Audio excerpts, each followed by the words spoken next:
साथियों, यह धरना आज इतने दिनों से चल रहा है।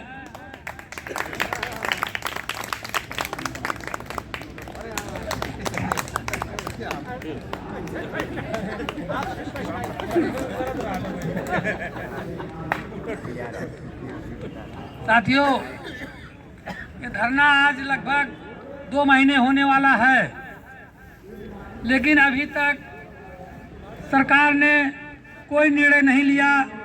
ये बड़े दुख की बात है। मैं माननीय मुख्यमंत्री जी से अपने पत्रकार बंधुओं के माध्यम से निवेदन करना चाहता हूं कि हमारे मदरसा आधुनिकीकरण शिक्षक की आवाज़ माननीय मुख्यमंत्री जी तक पहुंचाएं।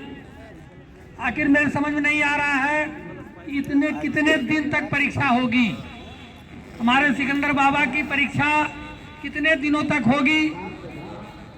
माननीय मुख्यमंत्री जी तो भक्त हैं, साधु संत हैं। हमने ग्रंथों में भी, इतिहास में भी, रामायण में भी ये सुना है, पढ़ा है, देखा है कि परीक्षाएं बहुत हुई हैं। परीक्षा के बाद बहुत जल्दी परिणाम भी घोषित हुआ है, लेकिन ये कैसी परीक्षा ले रहे हैं, अपने भक्तों की कैसी परीक्षा ले रहे हैं, आधुनिकीकरण शिक्षकों की कैसी परीक्षा ले रहे हैं कि 2 महीने बीत गया, अभी तक उन्होंने कोई घोषणा नहीं किया। बड़े दुख की बात है। जिस प्रदेश का शिक्षक भूखा है, वो देश, वो प्रदेश कैसे चल सकता है। अब तक उन्होंने इनकी खबर नहीं लिया। हमने यही सुना है कि वो राम के भक्त हैं, तो राम के ही वंशज का उदाहरण दे दें। राम के वंशज में राजा हरिश्चंद्र पैदा हुए थे, आप ही जैसे थे। उनकी भी परीक्षा ली गई, उनकी परीक्षा ली गई और अंत में उन पर भी भगवान प्रसन्न हुए और उनकी मांगें पूरी हुई। उनके मरे हुए बेटे को जिंदा किया गया। आज आधुनिकीकरण शिक्षक को लेकर के बाबा सिकंदर मर रहे हैं। उनकी परीक्षा कब पूरी होगी, उनको कब आप जिंदा करेंगे। उनके साथ तमाम शिक्षक हैं। आप ये भी जान रहे हैं, हर देश, हर प्रदेश का जो है व्यक्ति जान रहा है कि तमाम मदरसा आधुनिकीकरण शिक्षकों की मृत्यु हो गई है। मृत्यु हो गई है। अगर कोई दूसरा होता तो घोषणा हो जाती 1 लाख, 2 लाख, 10 लाख, 20 लाख, लेकिन इनकी सुधि कोई लेने वाला नहीं है। इसका मतलब कि सरकार जो है, नहीं कहना चाहिए, वो जाति धर्म के नाम पर अन्याय कर रही है, अत्याचार कर रही है। ये निश्चित है। कैसे होगा हल, हम सरकार की शिकायत नहीं करना चाहते। हम उनसे मांगने आए हैं कि हमारे आधुनिकीकरण शिक्षकों का बकाया भुगतान दे दो। क्या मांग रहे हैं? भीख नहीं मांग रहे हैं, बकाया भुगतान की मांग कर रहे हैं, वो भी नहीं मिल रहा है। अब बताइए, ये कहाँ की नीति है कि किसी को बकाया का भुगतान न दिया जाए। फिर अगर हमको आपके ऊपर भरोसा नहीं होता तो हम लोग यही कह रहे हैं कि मदरसा इस योजना का संचालन आपके हाथों में हो। हम आपका भरोसा करते हैं, लेकिन आप जो है हमें कब हमारी मांगों को पूरा करेंगे, ये बात समझ में नहीं आ रही है। कितने दिनों की आप परीक्षा लेंगे, ये समझ से बाहर है। तो मैं चाहता हूँ कि माननीय मुख्यमंत्री जी, हम गरीबों की आवाज़ को सुनिए और अपना कोई ना कोई फैसला जरूर सुना दीजिए, वरना कब तक आप परीक्षा लेंगे। ये परीक्षा जो है, अब परीक्षा समझ में नहीं आ रही है। अब तक आपका जो है कोई फैसला आ जाना चाहिए था। ये आधुनिकीकरण शिक्षक इतने दिनों से डटे हुए हैं। आपको ये भी सोचना चाहिए, सरकार को ये भी सोचना चाहिए कि यह तो योजना आप ही की है, आप ही ने इसको चलाया था।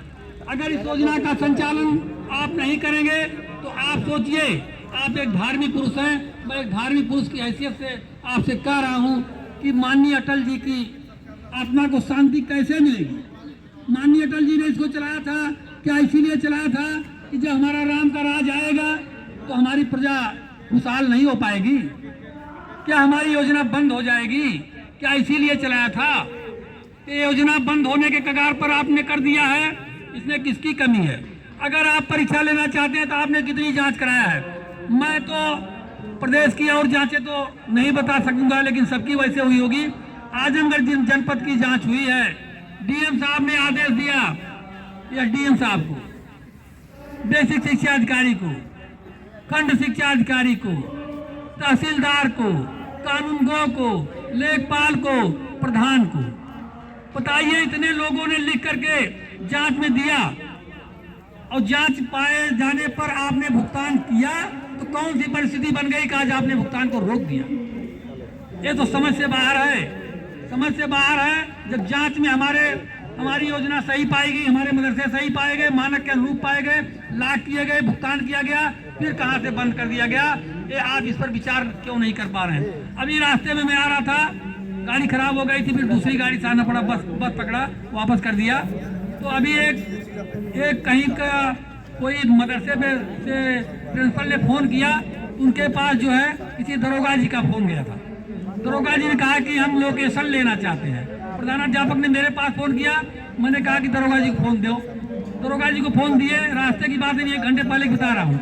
मैंने कहा सर कहाँ से लोकेशन किसकी ले रहे हैं? उन्होंने कहा मैं लोकेशन ले रहा हूँ कि ये मदरसा कहाँ पे स्थित है। अब बताइए, इसका मतलब एक और कोई विषम परिस्थिति आने वाली है कि अब लोकेशन लिया जा रहा है कि मदरसा कहाँ पे स्थित है। हमने कहा देख लीजिए मदरसा कहाँ पे है, और लोकेशन ले करके मैंने उनसे कहा कि इनका फोटो भी ले लेना, फोटो भी ले लेना कि लोकेशन को देखने के लिए आए हैं। तो यह परिस्थिति कितने शर्मिंदगी की बात है कि सरकार क्या क्या लोकेशन लेगी। एसडीएम, कलेक्टर सबकी जांच करा चुकी, सबका हो गया, सबका परिणाम आ गया, इसके बाद भी ये पोजीशन है। अगर लोकेशन लेनी है तो सरकार को मैं चुनौती देके कह रहा हूँ, मैं कोई मदरसा स्वयं नहीं चलाता, मैं मदरसे में टीचर हूँ और जिस मदरसे में मैं पढ़ाता हूँ, मेरे पढ़ाए हुए बच्चे